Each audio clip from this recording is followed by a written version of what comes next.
You're tuned into Recovery TV, the voice of hope, with your host, John J. Tassoni Jr. Discussions and information on addiction and mental health issues. Here's your host with today's guest. Welcome to another edition of Recovery TV, and I'm your host, John Tassoni. Narcan, please get it. It saves lives. You can get it at CVS, Walgreens, URI. Put it in your pocketbook, put it in your car, take it out at night because the weather does affect it, but it's saving lives. My guest today is Lauren Bolster from Social Sparks Incorporated out of Lincoln, Rhode Island. So welcome, Lauren. Thank you. Tell me a little bit about Social Sparks. I like the name. Yeah. I like the name. It started in 2015, and they were specializing in autism and social skills, so the social spark aspect of it. And it was, a social emotional learning center where kids could come to feel like they could relate to people who were similar to themselves. And we do a lot of social groups. Again, a lot of social stuff. So we do a lot of social skills groups, social emotional learning, in group therapy and individual therapy. And I'm from the South County office, so we expanded in 2022 because there is such a big need for it all over the state. And there weren't a lot of programs like that in South County, so we wanted to expand and hit that area as well.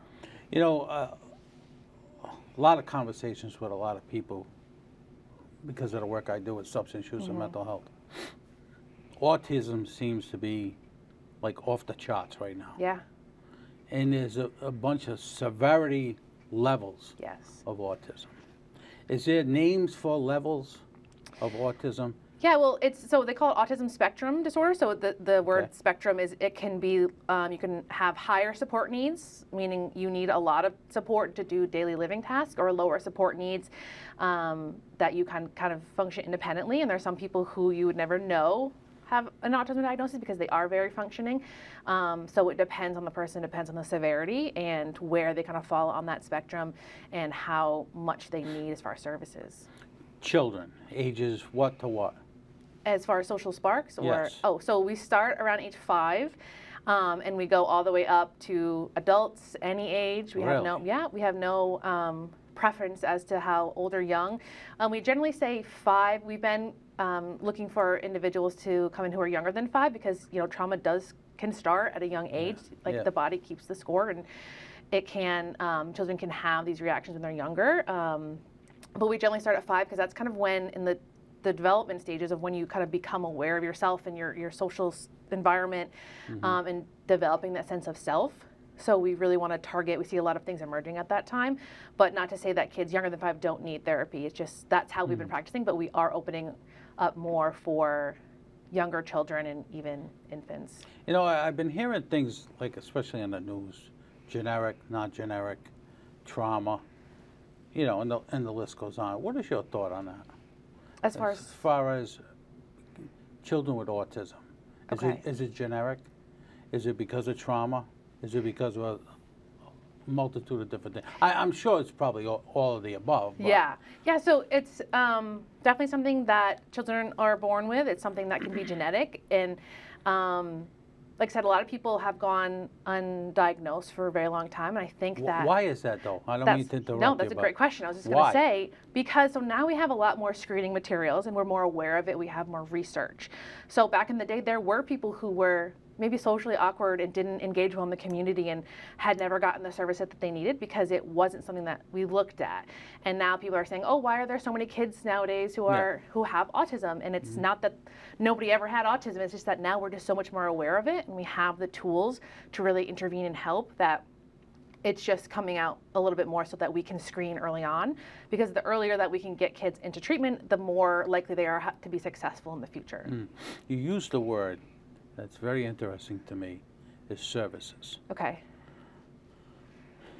What are services? Services can mean really anything. There's so many different types of services. So for example, our services include individual therapy, group therapy, family therapy, couples therapy, and then you can have things like ABA therapy, applied behavioral analysis, and you can have services like in-home services, you can have in the community services. It's just kind of a very broad way of saying like the type of intervention that they're receiving. Well, I know some people that have services in their home, and they're very comfortable with that Yeah. because they're in their own environment. Yes.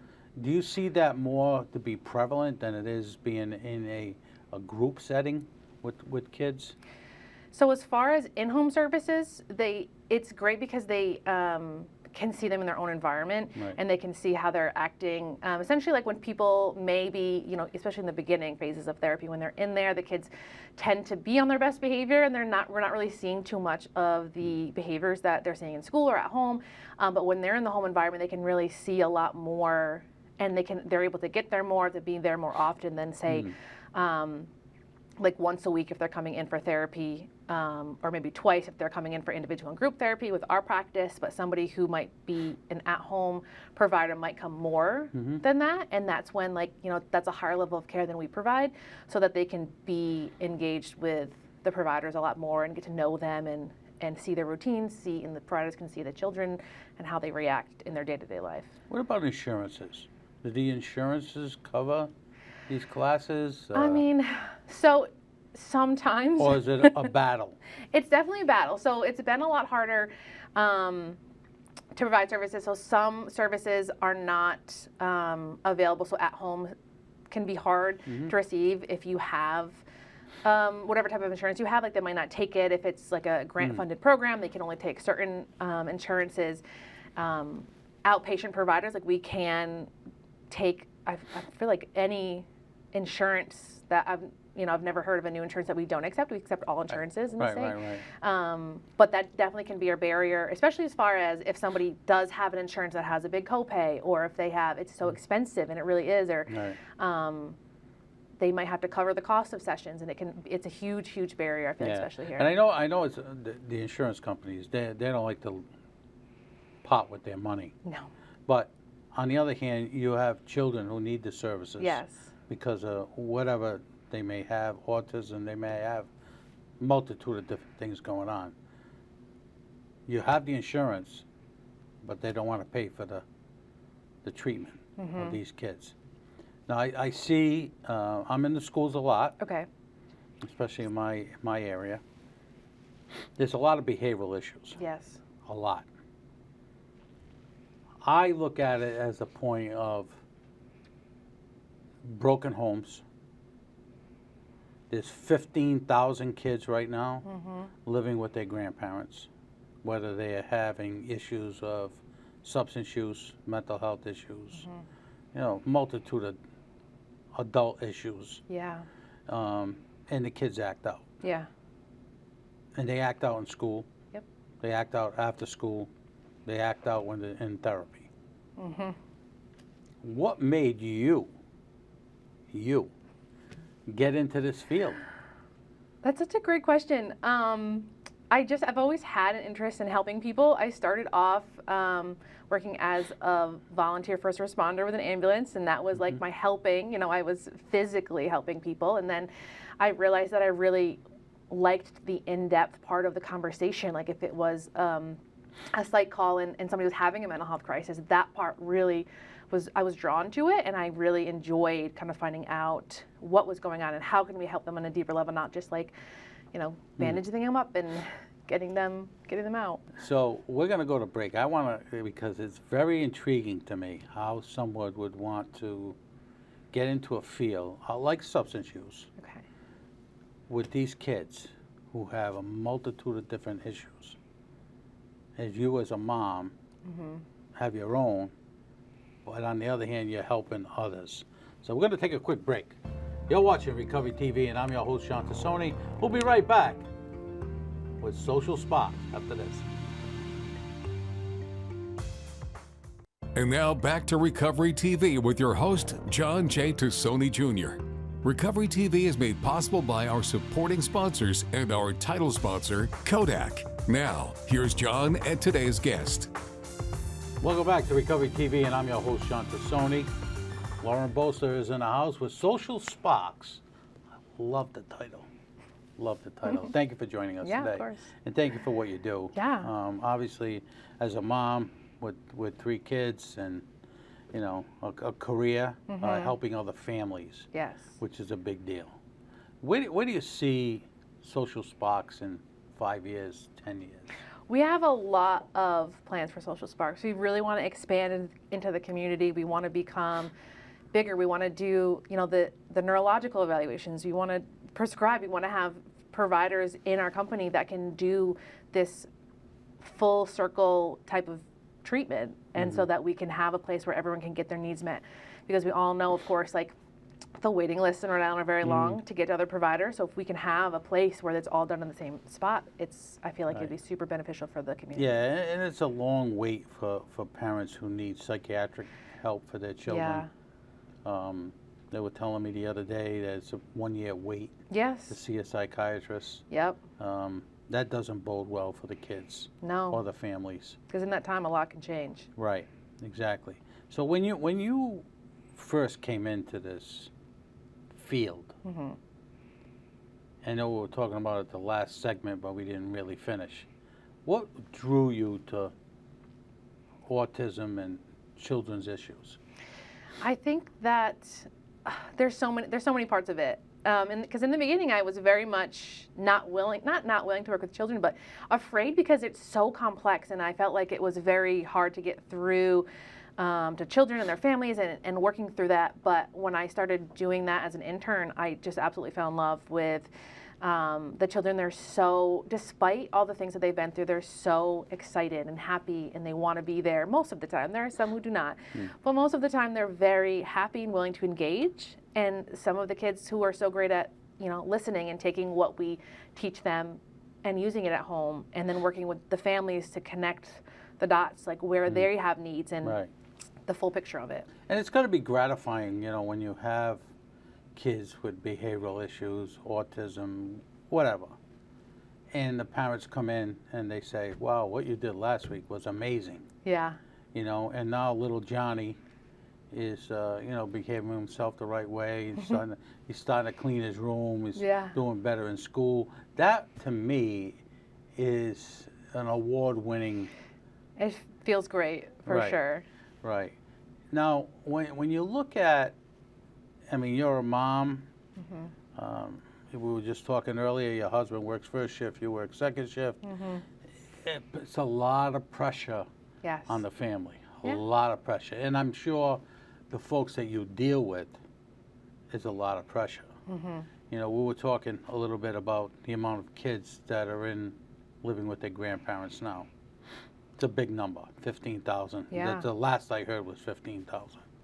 And issues or behavioral issues where you have a grandparent who's in their 70s or 80s with not enough tension, trying to bring up a young one, or the issue of them going around baseball, a lot of things going on in their lives.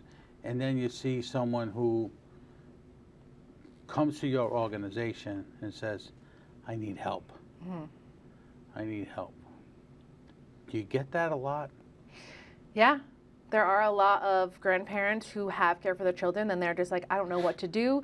The times are very different. There's, a lot of different things like video games, internet, all these things that play a part. Social aspects are very different than when they were raising children, and saying, I just need help. I don't know how to navigate this. So it's, it turns into not just helping the child or the teen, whoever it might be. It's also trying to teach the guardian or whoever is with them to be like, these are the things that are proven to work, and this is the research that's been done, and how we know more about children's mental health now, and if we can kind of work together and be consistent, then we do have a good success rate. Yeah, a lot of it now, you look at these kids, couch potatoes, and playing video games. I remember when I was a kid, my mother and father said, listen, you don't come home until the street light comes on. Right. You go outside and you play, and we had no computers back then, but now it's, all these kids could be professional gamers. Yep.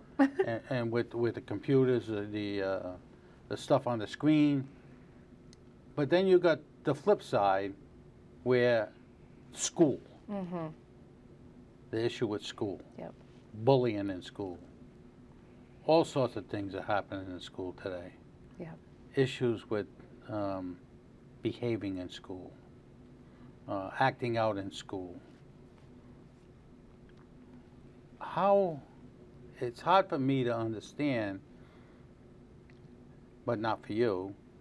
How do you put that in a cup and say, all right, this is what we need to start doing. Yeah. This is the plan we're going to go by. I know every child is different, but how do you start off with a plan? If I came to you at Social Sparks and said, I don't know, I just want to throw out my hands. I can't, my son, help me. Yes. That's such a great question because there are so many different ways to go about it. A lot of it has to do with rapport building for starters, because like I'm a stranger, these kids don't know who I am. And then a lot of assessment to see what is really going on, because one kid could come in, or two, and then they have the exact same types of things on paper, like this is how they're behaving, this is what they're doing, but then they have two completely different backgrounds, families, and whatever's happening to them in school and mindsets. And we really have to figure out what's going on. And a lot of times, parents will come in with the narrative of like, this is what I think is the problem. And then when they leave and they shut the door and I say, okay, tell me your side of it. Because a lot of times the kid has a very, very different view on what they're experiencing. Right. And not saying that they're not telling their parents, but maybe they're misunderstanding or there's something that's going on that's completely different that they want help with or that they're willing to talk about. So let me ask you this question, because there's a lot of people watching this show.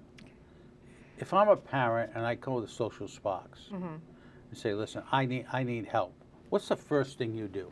You lay out a plan? Do you have a conversation with them, say, tell me what the issues are?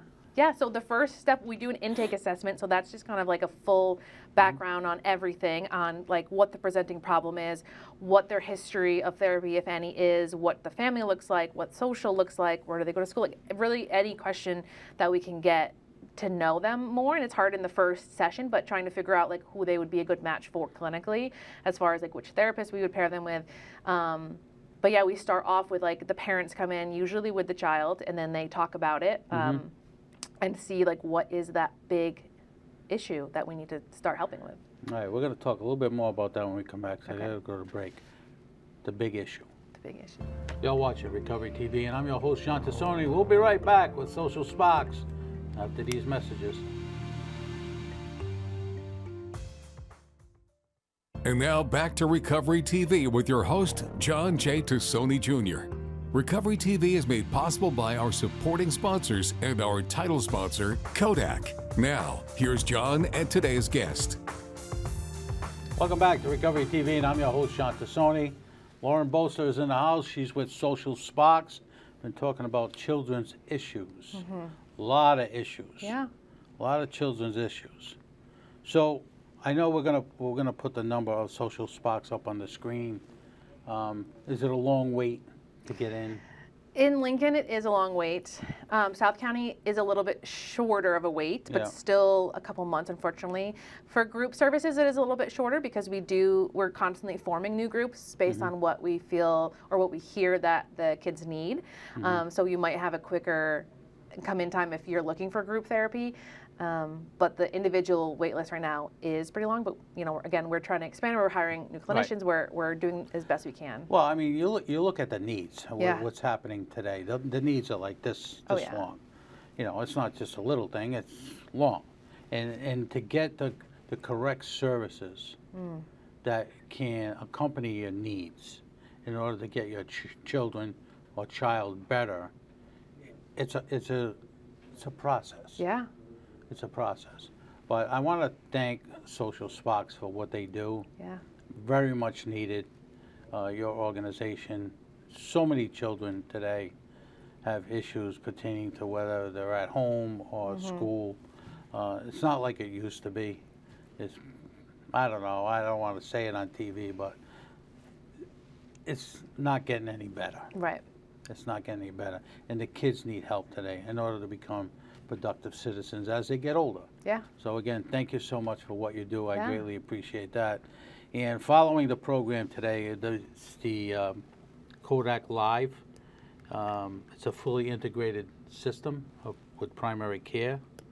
And next week, my guest is David Boscia from Newport Mental Health. I'm going to move down to the South County area and give you more information. So if you see something, say something. We'll see you next week.